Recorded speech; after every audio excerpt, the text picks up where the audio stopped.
Good evening, everyone. Welcome back to SJI competition classes. This is your mentor Kartik Gupta. I hope so all of you are well and doing well.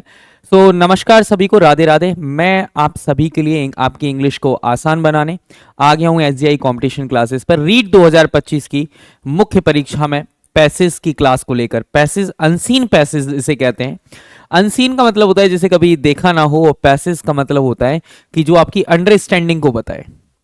तो चलिए unseen passage को हम discuss करेंगे, क्योंकि आपके exam में बहुत अच्छे अनसीन पैसेज के क्वेश्चंस आते हैं। तो आपको यहां पर क्या करना है, सबसे पहले मैंने आपके लिए अभी इनिशियल लेवल पर मैंने क्या करने की कोशिश की है कि जो अनसीन है उसका ट्रांसलेशन हिंदी में भी दिया, जिससे कि आप चीजों को समझ पाए कि हम कैसे टैकल करते हैं। तो चलिए आइए स्टार्ट करते हैं सेशन को बिना किसी देरी के। कहते हैं ना कि जो मेहनत की भट्टी में तपकर जलते हैं, दुनिया में उन्हीं के सिक्के चलते हैं, दुनिया में उन्हीं के सिक्के चलते हैं। चलिए आज की क्लास का पहला नंबर का पैसेज है, बड़े ध्यान से आपको पढ़ना है, समझने की कोशिश भी करनी है। ओके, लिखा हुआ है the question of race. Race का मतलब सिर्फ दौड़ना नहीं होता, रेस का मतलब होता है आपकी कह सकते हैं नस्ल, ओके, या फिर आप कह सकते हैं जाति। तो यहां से आपको समझना है क्या लिखा हुआ है यहां पर। चलिए आइए डिस्कस करते हैं। कहते हैं द क्वेश्चन ऑफ रेस। अब भाई किस चीज के क्वेश्चन की बात हो रही है? नस्ल के क्वेश्चन की बात हो रही है। जब जब इतिहास में हम बात करेंगे कि नस्ल को लेकर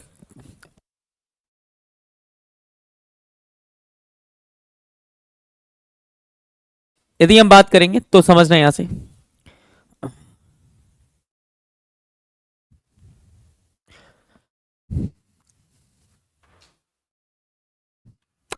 तो लिखा हुआ है the question of race has caused blood bath throughout history. जब जब इतिहास में नस्ल पर सवाल उठे हैं, तब तब रक्त संगार हुआ है, लोगों ने एक दूसरे को मारा, भयानक तरीके से रक्त संगार हुआ है। तो यहां पर हम कहते हैं यहां पर कि इतनी सी लाइन का मतलब क्या हुआ, हिस्ट्री तक। ओके, फुल स्टॉप लगाएं। तो याद रखना, यदि जहां पर भी फुल स्टॉप लग जाए वहां पर आपको रुकना है, वहां पर आपको क्या करना है सर, रुकना है। अब वापस से समझना, लिखा हुआ है नस्ल के सवाल ने पूरे इतिहास में खून खराबे का कारण बना है। यदि जब जब किसी ने नस्ल को लेकर सवाल उठाया है तो वहां पर खून खराबा हुआ है। आगे कहते हैं टेक द केस। हम एग्जाम्पल के take the case of the Negro. उदाहरण के तौर पर हम निग्रो का एग्जाम्पल ले लेते हैं। निग्रो आप सभी लोग जानते होंगे, निग्रो एक जनजाति है, ठीक है, जिसे आज पॉलिटिकली हम अफ्रीकन अमेरिकन कहते हैं। क्या कहते हैं सर? अफ्रीको अमेरिकन कहते हैं, ये सुनो। तो आज जो लोग काले होते हैं उन्हें हम निग्रो कहते हैं। तो उदाहरण के तौर पर निग्रो की बात कर लेते हैं। कहते हैं यहां पर कि आ निग्रो इज समवन। निग्रो कौन होता है? एक व्यक्ति होता है। निग्रो कौन होता है सर? एक व्यक्ति होता है विथ ब्लैक स्किन, मतलब जिनकी स्किन क्या होती है, त्वचा काली होती है। त्वचा क्या होती है? काली होती है। Who comes from Africa. एक कहां से आते हैं सर? ये लोग आया करते थे, अफ्रीका से आया करते थे।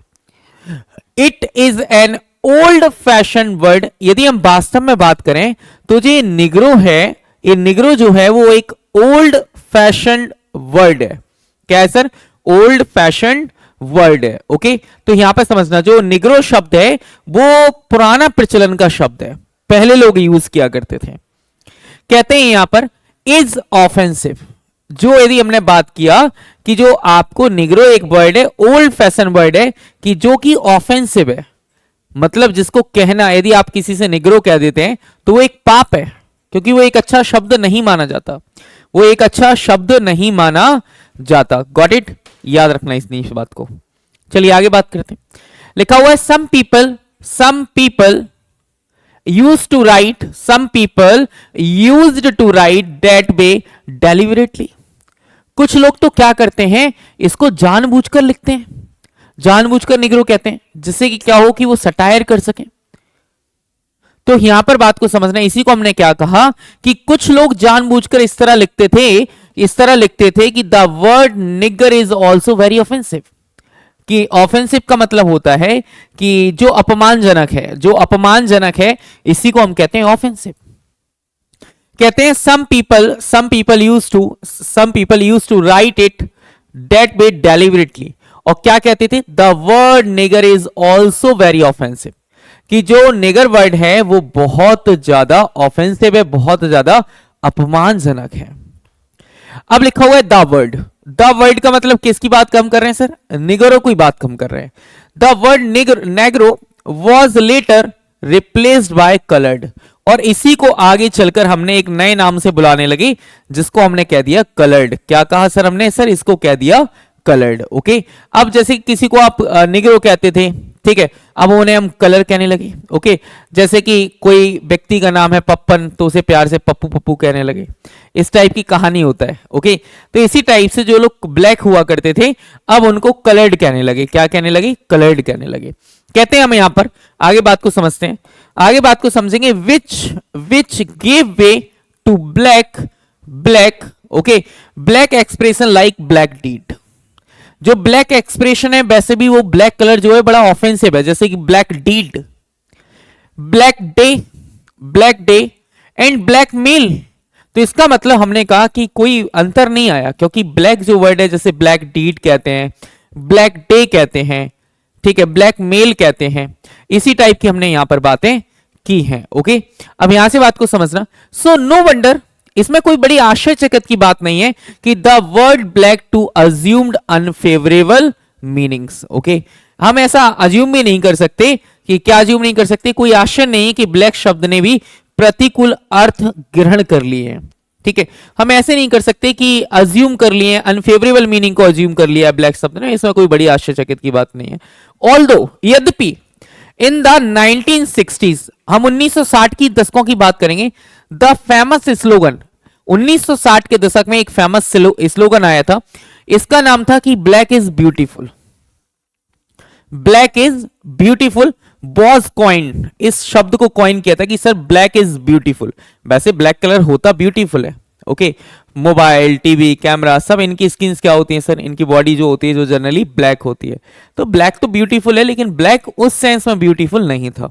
लेकिन 1960 के दशकों में सब लोगों ने ये कहना शुरू कर दिया कि जो ब्लैक कलर है वो ब्यूटीफुल है। ओके, आगे हम बात करते हैं। The blacks of the United states, जो ब्लैक्स थे, द ब्लैक्स का मतलब क्या है, द ब्लैक्स का मतलब है ब्लैक पीपल की बात कर रहे हैं। किसकी बात कर रहे हैं, ब्लैक पीपल की बात कर रहे हैं, मतलब निग्रो की बात कर रहे हैं। ओके, जो ब्लैक्स पीपल थे यूनाइटेड स्टेट्स के, therefore came to be called Afro Americans. इन्हीं को क्या कहा जाता था सर, इन्हीं को 1960 के बाद अफ्रीको अमेरिकन्स कहा जाता था। क्या कहा जाता था सरकार, इन्हीं को अफ्रीको अमेरिकन्स कहा जाता था। ओके, याद रखिएगा। आगे हम बात करेंगे, लिखा हुआ है now the politically correct phase is African American. यदि हम इसे पॉलिटिकली, राजनीतिक स्तर पर देखा जाए तो राजनीतिक स्तर पर इन्हें एक अच्छी सी संज्ञा दी गई जिन्हें कहा जाने लगा African American. Okay, African American इन्हें कहा जाने लगा। ओके, चलिए आइए बात करते हैं।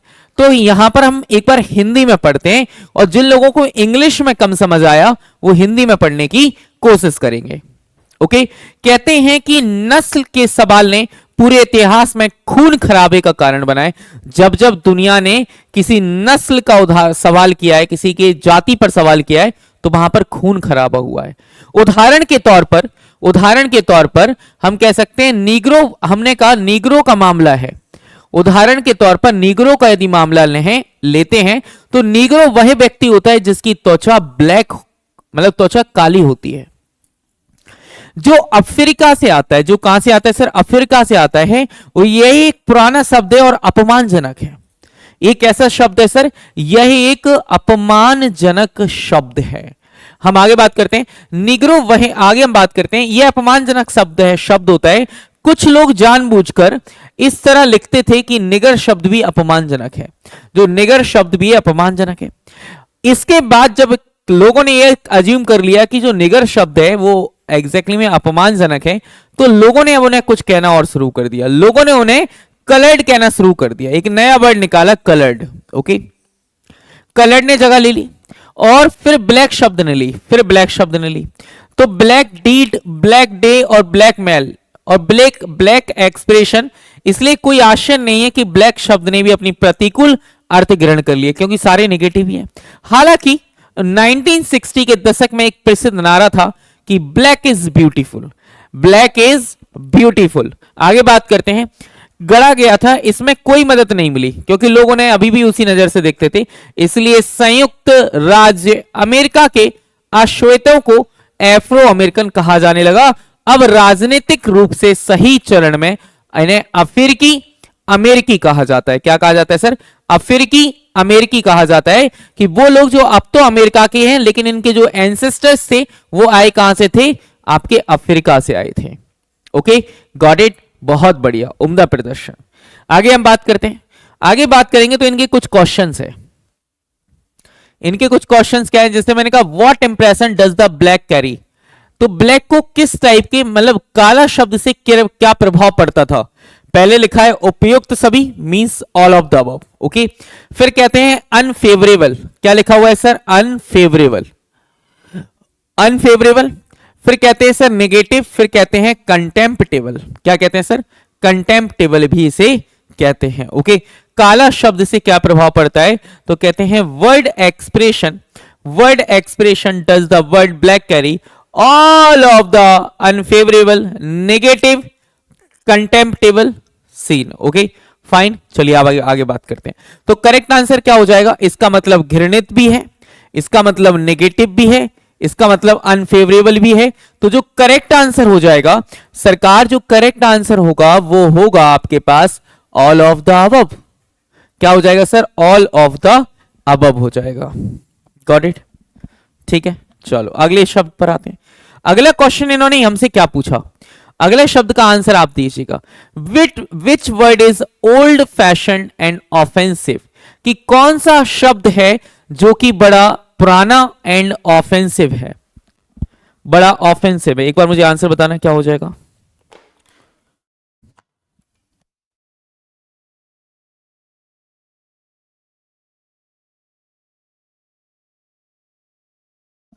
अगले शब्द पर आते हैं। लिखा हुआ है which word is old fashion and offensive, तो आप सभी को पता होगा कि कौन सा शब्द है वो सर? वो है आपका, हम कह सकते हैं निग्रो। क्या शब्द है सर? निग्रो एक शब्द है। ओके, जो निग्रो है उसी को हमने क्या कहा? ओल्ड एंड ऑफेंसिव शब्द है। इसका मतलब इसी को हमने कह दिया सर निग्रो। क्या कहा सर? निग्रो कह दिया। ओके फाइन, याद रखिएगा इतनी सी बात को, ठीक है, डन। चलिए अगले वर्ड पर आते हैं। अगले वर्ड पर आएंगे तो समझने की कोशिश करेंगे। अगला वर्ड आता है give the synonym of offensive. Offensive का मतलब होता है सर अपमानजनक। ऑफेंसिव का मतलब क्या होता है सरकार? ऑफेंसिव का मतलब होता है अपमानजनक, मतलब ऐसा कोई शब्द जो कि अपमानजनक है, इसी को हमने क्या कह दिया सर? ऑफेंसिव कह दिया। क्या कह दिया सरकार? ऑफेंसिव कह दिया। इसका मतलब एग्रेसिव होना, सिंपैथेटिक होना नहीं होगा। इसका मतलब सिंपैथेटिक होना नहीं होगा। ओके, याद रखिएगा। इसका मतलब डिफेंडिंग होना नहीं होगा, कोर्टियस नहीं होगा, विनम्र नहीं होगा। आंसर होगा बड़ा एग्रेसिव बर्ड है, बड़ा एग्रेसिव बर्ड है, आक्रामक है। कैसा है सर? आक्रामक है। ओके, चलिए अगले शब्द पर आते हैं। अगले शब्द पर आएंगे तो कहानी क्या हो जाएगी सर? एग्रेसिव होना। अगला शब्द आता है which is the politically correct phrase. इन्होंने आपसे पूछा कि अकॉर्डिंग टू द पैसेज कौन सा पॉलिटिकली करेक्ट फ्रेज है। तो सबसे पहले आपको पता है, मैंने तो अपने माइंड में पूरी इमेजिनेशन बना रखी है पैसेज की पढ़ते पढ़ते। तो मुझे याद है कि लास्ट वाली लाइन में लिखा हुआ था कि जो अफ्रीको अमेरिकन इन्हें कहा जाता है, क्या कहा जाता है सर? अफ्रीको अमेरिकन इन्हें कहा जाता है। ओके, तो इसका मतलब आंसर क्या हो जाएगा सर? आंसर हो जाएगा अफ्रीको अमेरिकन। क्या कहा जाता है सर? इन्हीं को अफ्रीकन अमेरिकन कहा जाता है। अफ्रीकी एंड अमेरिकी कहा जाता है। ओके, अफ्रीकी एंड अमेरिकी कहा जाता है, याद रखिएगा। चलिए अगली बात पर आते हैं। अगली बात पर आएंगे तो यहां पर समझने की कोशिश करिएगा। अगला वर्ड आता है why was black is beautiful coined. काला सुंदर है क्यों नारा गढ़ा गया? To encourage racial and caste biasness, नस्लीय और जातिगत पूर्वाग्रह को बढ़ावा देने के लिए नहीं। To discourage Negro slavery system, Negro दास्ता प्रणाली को हतोत्साहित करने के लिए। क्या to combat the prejudiced feelings against black, अश्वेतों के खिलाफ पूर्वग्राही भावनाओं का मुकाबला करने के लिए। To enhance the confidence of aboriginals, आदिवासियों को आत्मविश्वास बढ़ाने के लिए। तो इसका आंसर, करेक्ट आंसर होगा कि अशोषितों के खिलाफ पूर्वाग्रही भावनाओं का मुकाबला करने के लिए इस शब्द को गढ़ा गया था। ओके, इस फ्रेज को गढ़ा गया था कि ब्यूटीफुल, ब्लैक इज ब्यूटीफुल। क्या कहा था सर? Black is beautiful. क्या कहा था sir? Black is beautiful. Okay, चलिए अगली बात पर आते हैं।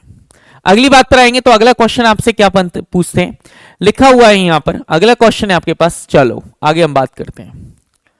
बहुत बढ़िया, ए पैसेज को एक बार रीड आउट करिएगा। मैं साइड में हट जाता हूं, बस 1 मिनट का टाइम देता हूं, मैं साइड में हट जाता हूं, फिर हम डिस्कस करेंगे। फिर हम इसको डिस्कस करेंगे, 100% डिस्कस करेंगे।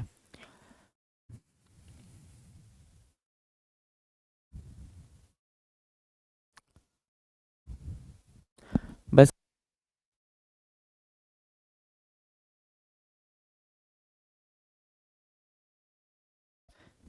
चलिए एक एक करके हम बात पढ़ेंगे, एक एक सेंटेंस का मीनिंग समझेंगे और आगे लाइन को पढ़ेंगे। लिखा हुआ है कि वंस अपॉन अ टाइम, एक समय था।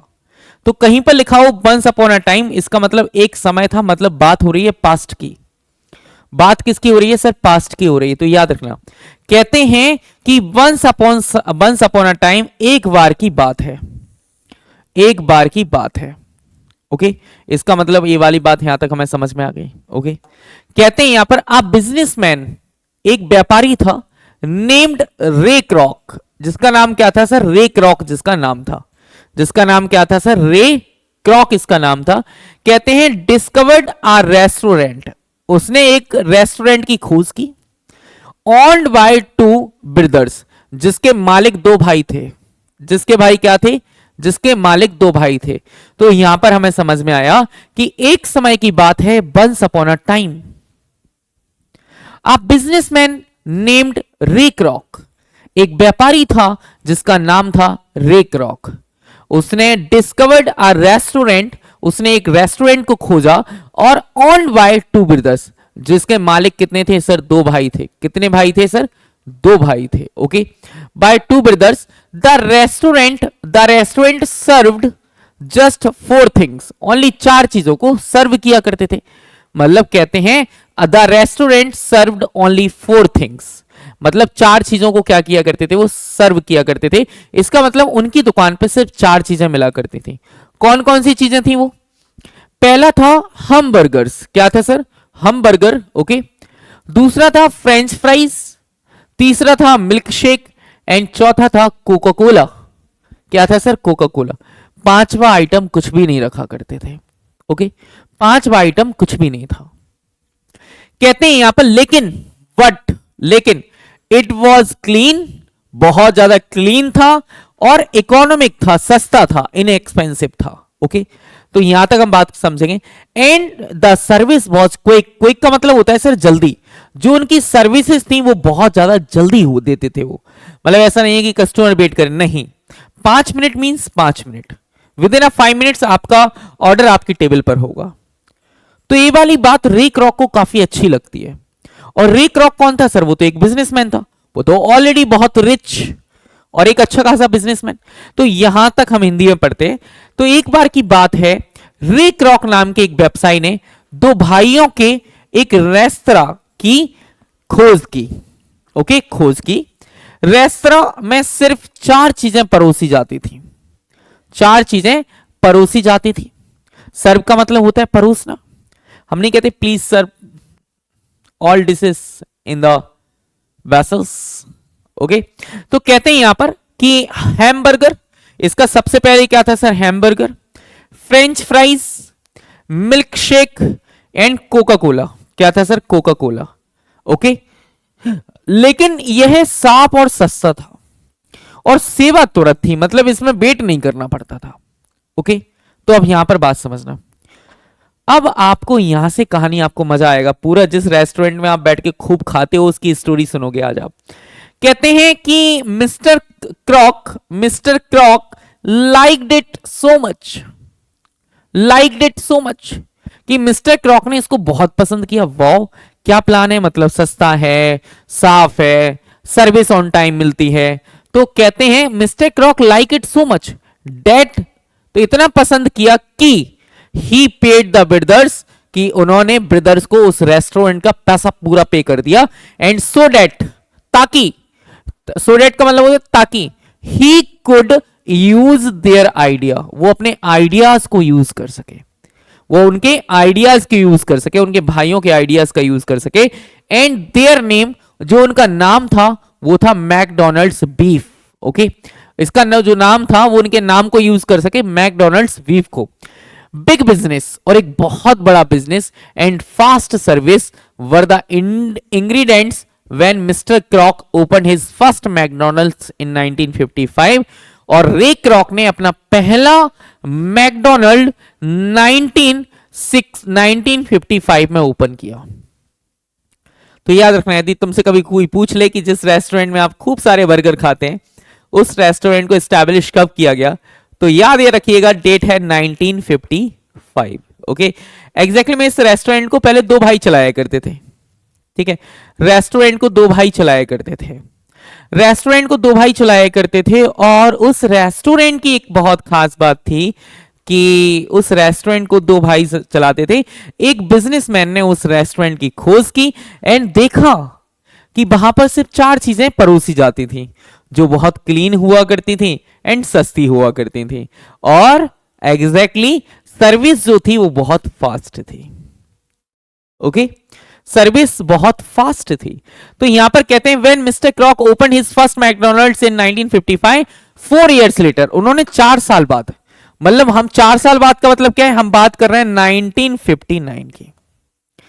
कहते हैं mister Kroc open his McDonald's in 1955, 4 years later there were 100 of them, there were 100 of them, उनके 100 लोग थे, 100 ऑफ देम।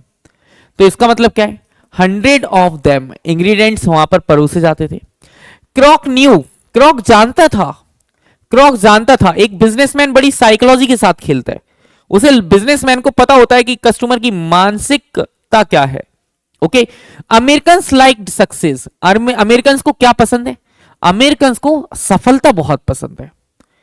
जैसे भारतीयों को इमोशनल मतलब संवेदना वाली चीजें पसंद है ना, जो बड़े इमोशनल होते हैं, जो जानू बाबू सोना में पड़े रहते हैं, अमेरिकन ऐसे नहीं होते। American like only success. Okay, इसलिए वो बहुत बड़ी कंट्री है।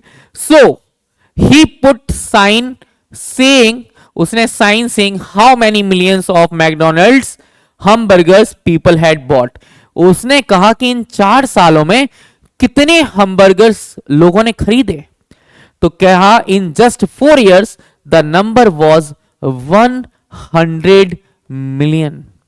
कितने, 100 मिलियन, मतलब 100 मिलियन, 100 मिलियन बर्गर्स जो हैं वो किसने खरीदे, अमेरिकन ने खरीदे।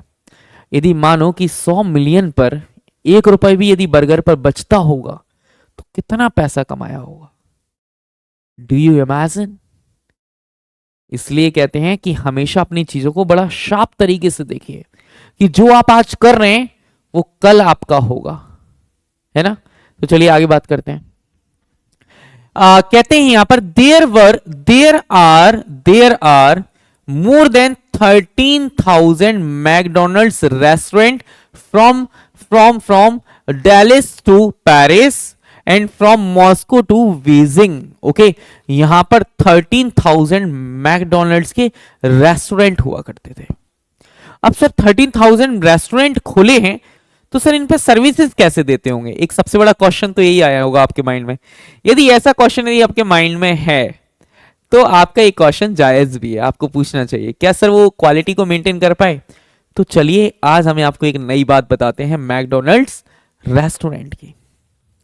क्या कहानी है, कहानी कुछ इस तरह है, कहानी कुछ इस तरह है कि anyone who wants to open a McDonald's, anyone who wants to open a McDonald's, यदि कोई भी व्यक्ति मैकडोनल्ड्स को खोलना चाहता है, फ्रेंचाइजी लेना चाहता है, यदि उसकी फ्रेंचाइजीज लेना चाहता है तो कहते हैं कि must first work in one for a week, एक सप्ताह के लिए उन्हें क्या करना होता था, एक मैकडोनल्ड के रेस्टोरेंट में काम करना होता था। Then they do then they do a 9 month training program, और एक 9 month ट्रेनिंग प्रोग्राम होता था in the restaurant and at McDonald's university. McDonald university हुआ करती थी इन शिकागो। शिकागो में मैकडोनल्ड यूनिवर्सिटी के अंदर 9 months की ट्रेनिंग हुआ करती थी proper. There they learn the McDonald's philosophy, जहां पर वो मैकडोनल्ड्स की मानसिकता को समझते थे। उनकी फिलॉसफी क्या है, उनकी फिलॉसफी क्या है, उनकी विचारधारा क्या है, उनकी विचारधारा क्या है। ठीक है, याद रखना।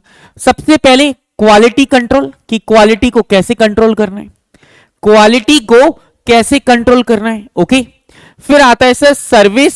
क्या आता है सर? सर्विस। ओके, कैसी कैसी सर्विस देनी है, साफ सफाई का कितना ध्यान रखना है, एंड चीप प्राइस, मतलब प्राइजेस को कैसे मेंटेन करके चलना है। मैकडोनल्ड्स हैज स्ट्रक्चर्स, मैकडोनल्ड्स के पास अपने स्ट्रक्चर्स हुआ करते थे। hamburgers must be served before they are 10 minutes old and french fries are 7।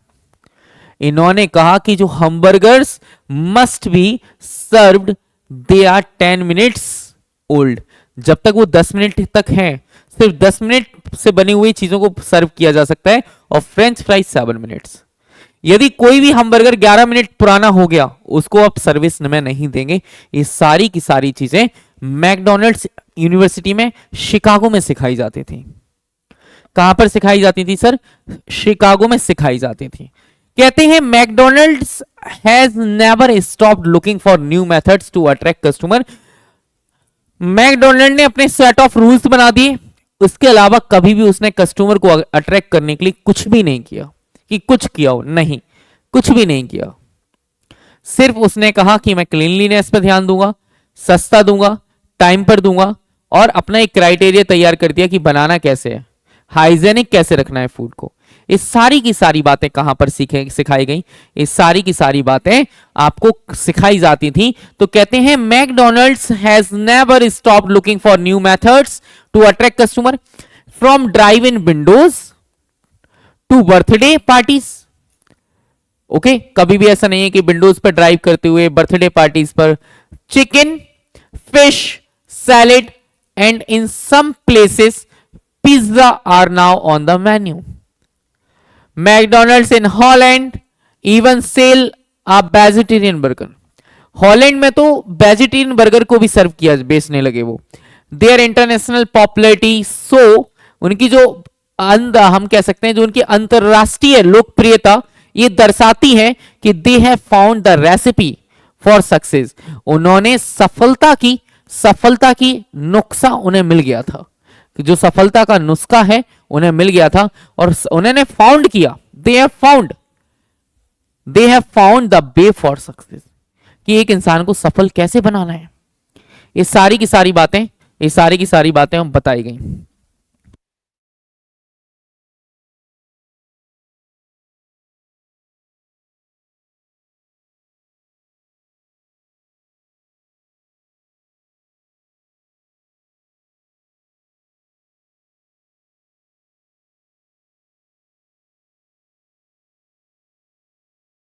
चलिए आगे हम बात करते हैं, इसके क्वेश्चंस को समझेंगे और जानेंगे। लिखा हुआ है, how did putting up sign of his success in American help mister Kroc? People could work in the outlet for a week, people could apply for jobs, children would visit the outlet more, Americans would encourage him about buy more hamburgers। अमेरिकी उन्हें अधिक hamburger खरीदने के लिए प्रोत्साहित करते थे। इसका मतलब क्या हुआ सर? इसका मतलब हुआ D is the correct answer. D is the correct answer, क्योंकि उन्होंने लिखा था कि अमेरिकन एक्जैक्टली में सफलता को बड़ा पसंद करते हैं, वो चाहते हैं कि ज्यादा से ज्यादा और बेचे। अगला क्वेश्चन है कि what made the restaurant popular? क्या चीजें थी जो रेस्टोरेंट को लोकप्रिय बनाने की वाली बात क्या थी? रेस्टोरेंट को लोकप्रिय बनाने वाली क्या बात थी? मुझे कोई बताएगा? रेस्टोरेंट को लोकप्रिय बनाने वाली क्या बात थी? रेस्टोरेंट को द सर्वेंट वर काइंड, कि जो सर्वर थे वो बड़े काइंड हुआ करते थे। The ingredient use were genuine, इस्तेमाल की गई सामग्री असली थी। It was on by two brothers, it was clean and inexpensive, यह साफ और सस्ता था। तो आपको पता होगा कि जो चीज क्लीन है, हाइजेनिक है और इनएक्सपेंसिव है। हम ढाबा पे खाना क्यों नहीं खाते? हम ढाबा पे खाना इसलिए नहीं खाते क्योंकि वो अनहाइजेनिक होता है। ठीक है, हम रेस्टोरेंट पे, हम 5 स्टार होटल में खाना क्यों खाते हैं? भले टेस्ट अच्छा ना मिले, हाइजेनिक मिलता है, प्रॉपर चीजें आती हैं, ढक कर आएगा खाना। ठीक है, बेटर के सर पर एक कैप लगा होगा कि बेटर का बाल उसमें ना गिर जाए, ये सुनो, सारी चीजें आती हैं।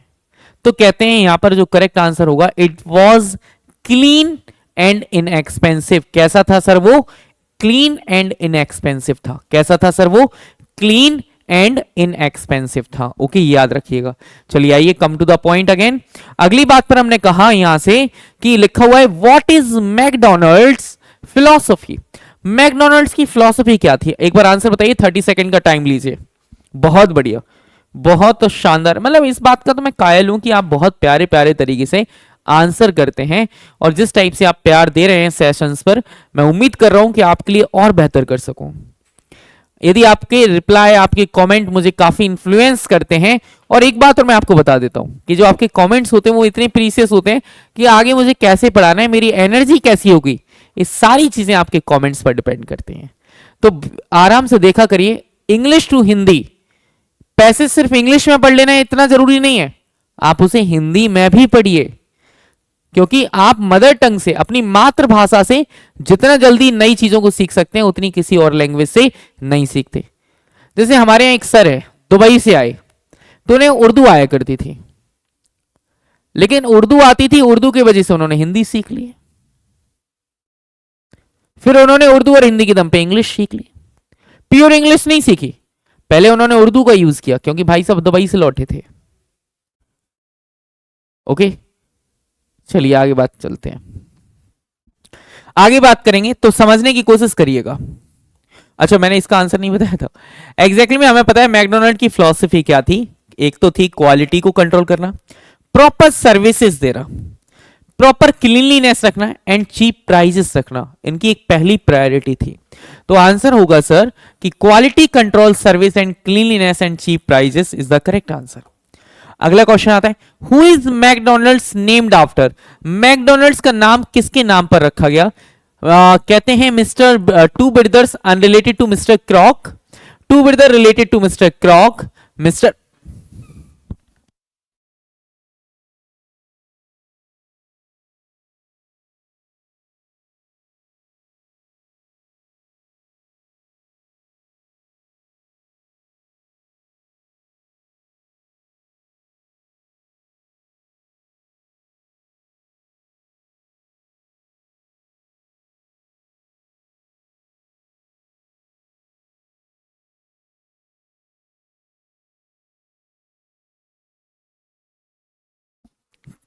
कहते हैं यहां पर कि मैकडोनल्ड्स का नाम किसके नाम पर रखा गया एक्चुअली।